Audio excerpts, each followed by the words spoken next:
वालेकुम, welcome back. आज 7.3 start करने जा रहे हैं जिसके टॉपिक का नेम है कंस्ट्रेंट ऑप्टिमाइजेशन। इसमें हमें क्या करना होता है, अपने कंस्ट्रेंट में से मैक्सिमम एंड मिनिमम वैल्यूज़ जो है वो कैलकुलेट करनी होती है। जैसे ये एग्जांपल है, find maximum and minimum values of quadratic equation. Quadratic equation दी गई है और हमने उसमें से maximum and minimum value calculate करनी होती है। तो हम ये इसके लिए एक एग्ज़ाम्पल देखते हैं। यहाँ पे आप देखिए, हमें जो है एक क्वेश्चन दिया गया है जिसकी क्वाड्रेटिक इक्वेशन है z is equal to 5x² plus 5y² plus 4xy। कुछ स्टेप्स को फॉलो करेंगे और फिर हम इसमें से इसको फॉलो करते हुए स्टेप्स को हम अपनी मैक्सिमम एंड मिनिमम वैल्यू जो है कैलकुलेट करेंगे। तो सबसे पहला स्टेप है हमारे पास, स्टेप नंबर 1 है express in matrix. Express in matrix का क्या मतलब है कि आपने ये जो इक्वेशन दी गई है इसको मैट्रिक्स की फॉर्म में लिखना है। तो मैट्रिक्स की फॉर्म में हम कैसे लिखते हैं, ये हम ऑलरेडी देख चुके हैं। 5 जो है x² है, यानी कि x² है, तो 5 यहाँ पर आ जाएगा। 5 ही y² है तो वो यहाँ पे आ जाएगा। 4xy है तो 2 यहाँ पे आ जाएगा एंड 2 यहाँ पे आ जाएगा। आई होप आपको पता होगा कि हम इक्वेशन को किस तरह से मैट्रिक्स की फॉर्म में कन्वर्ट करते हैं। नेक्स्ट स्टेप हमारा क्या है, एक्सप्रेस इन मैट्रिक्स में हमने कर लिया है। नेक्स्ट हमें क्या कहा गया है कि हमने आइगन वैल्यूज़ कैलकुलेट करनी है। तो आइगन वैल्यूज़ कैलकुलेट करने के लिए हमारे पास जो स्टेप होता है वो ये होता है डिटर्मिनेंट। डिटर्मिनेंट हमने किसका लेना होता है, लैम्डा i माइनस a। ठीक है, ये इसके यूज़ करते हुए और फिर उसका डिटर्मिनेंट लेना होता है, उसके ज़रिए हम फाइंड कर सकते हैं eigen values. But eigen values को कैलकुलेट करने के लिए हम क्या करेंगे, यहाँ पर देखिए आप, लैम्डा -5 की है, यानी कि हमने करना ये था, एक आइडेंटिटी मैट्रिक्स लेना था, उसमें लैम्डा लेने थे और बाकी जो वैल्यूज़ होनी थी वो 0 होनी थी। ठीक है, डायगोनल में जस्ट लैम्डा होने थे। और फिर हमने इसको माइनस करना था a में से। जब हम a में से माइनस करेंगे तो जस्ट डायगोनल वाली वैल्यूज़ पे चेंज आएगा, वहाँ पे माइनस आ जाएगा। ठीक है, लैम्डा -5 ये हमारे पास आ चुका है। अब हमने इसका डिटर्मिनेंट कैलकुलेट कर लेना है। डिटर्मिनेंट कैलकुलेट करने के बाद यहाँ पर हमें वैल्यूज़ मिल चुकी हैं, आइगन वैल्यूज़ जो कि हैं 7 एंड 3। बट अगर आपके पास करैक्टरिस्टिक इक्वेशन है और आपको जो है वो डिफ़िकल्ट लगता है इस तरह से वैल्यूज़ कैलकुलेट करना, फैक्टराइजेशन करना, पेयर्स बनाना, ये सब आपको मुश्किल लगता है, तो आप कैलकुलेटर की हेल्प से भी ये कैलकुलेट कर सकते हैं। तो उसके लिए मेरे चैनल पे ऑलरेडी वीडियो अपलोड है, आप वो एक्सेस कर लें कैलकुलेटर वाली प्लेलिस्ट से। नेक्स्ट क्या करना होता है, हमने आइगन वैल्यूज़ कैलकुलेट करने के बाद जो कि हमारे पास आई हैं 7 एंड 3, आपने अब क्या करना है, आइगन वेक्टर्स बनाने हैं। 7 के लिए अलग आइगन वेक्टर्स बनेंगे एंड 3 के लिए अलग से आइगन वेक्टर्स बनेंगे।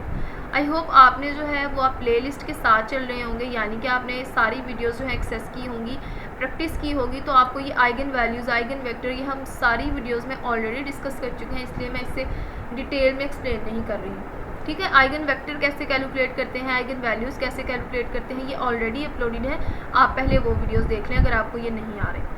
तो आइगन वेक्टर्स कैलकुलेट करने के बाद आप यहाँ पर देखें, जब हमारे पास eigen value lambda is equal to 7 है तो उसके लिए हमारे पास आइगन वेक्टर आया है 1 एंड 1। ठीक है, ये हमारे पास आइगन वेक्टर आया है। नेक्स्ट जो हमारे पास सेकेंड आइगन वैल्यू थी वो थी lambda is equal to 3।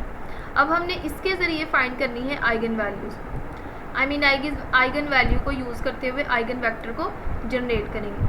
I hope आपको पता ही होगा आइगन वैल्यू से आइगन वेक्टर कैसे आते हैं। ठीक है, आइगन वेक्टर को निकालने के बाद आपके पास आएगा -1 एंड 1 आ जाएगा। अब आपने क्या करना है, नॉर्मलाइज करना है आइगन वेक्टर को। ठीक है, ये जो इतने हमने स्टेप किए हैं ना आइगन वेक्टर वाला, नॉर्मलाइज द आइगन वेक्टर, ये हमने सारे स्टेप्स किए हैं नॉर्मलाइजेशन वाले। ठीक है, सारे सेम स्टेप्स हैं नॉर्मलाइजेशन के यहाँ तक।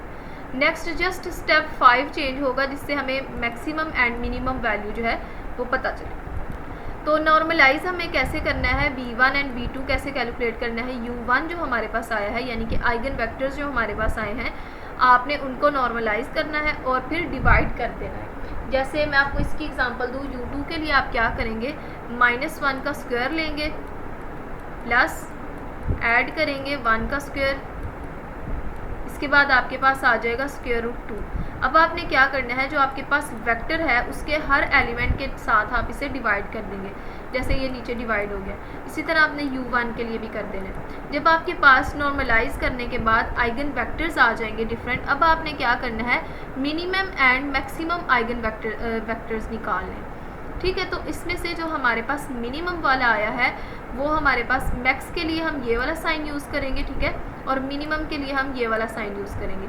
मिनिमम के लिए हमारे पास ये आया है और मैक्सिमम के लिए ऊपर वाला आया है जिसमें पॉजिटिव की वैल्यू है, और मिनिमम के लिए हमारे पास नेगेटिव वाला सेट आया है। तो ये था हमारे पास सिंपल सा क्वेश्चन। अगर आपने जो है लास्ट वीडियोस की हुई है, डीकम्पोजिशन की हुई है, डायगनलाइजेशन की हुई है, eigen values, eigen vector, characteristic equation कैसे करते हैं, ये सब अगर आपने ये वीडियोस की हुई हैं तो ये वाला सिर्फ आपने स्टेप नंबर 5 जो है इस क्वेश्चन में हमने सिर्फ स्टेप नंबर 5 जो है वो न्यू ऐड किया है। बाकी सारा जो है वो हम लास्ट वीडियोस में पिछले क्वेश्चंस में कर चुके हैं। मैंने आपको पहले भी बताया था कि जो अब हमारे पास क्वेश्चन चल रहे हैं ये बेसिकली एक सीरीज़ में आ रहे हैं। अगर आप इनमें से एक भी सीरीज़ जो है वो स्किप कर देते हैं तो आपको जो है वो नेक्स्ट वीडियो की समझ नहीं आएगी। आपको क्या करना होगा, सबसे पहले ये वाले स्टेप्स जो हैं 4 स्टेप्स फर्स्ट वाले जो हैं वो लर्न करने होंगे। और वो कहाँ से आप लर्न कर सकते हैं, मेरे चैनल पे वीडियो अपलोड है, हम किस तरह से eigen value, eigen vector calculate कर सकते हैं, कैलकुलेटर के ज़रिए से भी मैंने बताया हुआ है, आप इजी तरीके से कैलकुलेट कर सकते हैं। तो डिफरेंट ट्रिक्स के साथ भी मैंने आपको बताया कि अगर आपके पास 3/3 का मैट्रिक्स आता है तो आप तब कैसे सॉल्व करेंगे, क्योंकि 2/2 मैट्रिक्स का जो होता है उसका डिटर्मिनेंट लेना जो है वो इजी होता है, बट 3/3 आ जाए, 4/4 आ जाए, वो डिफ़िकल्ट हो जाता है थोड़ा।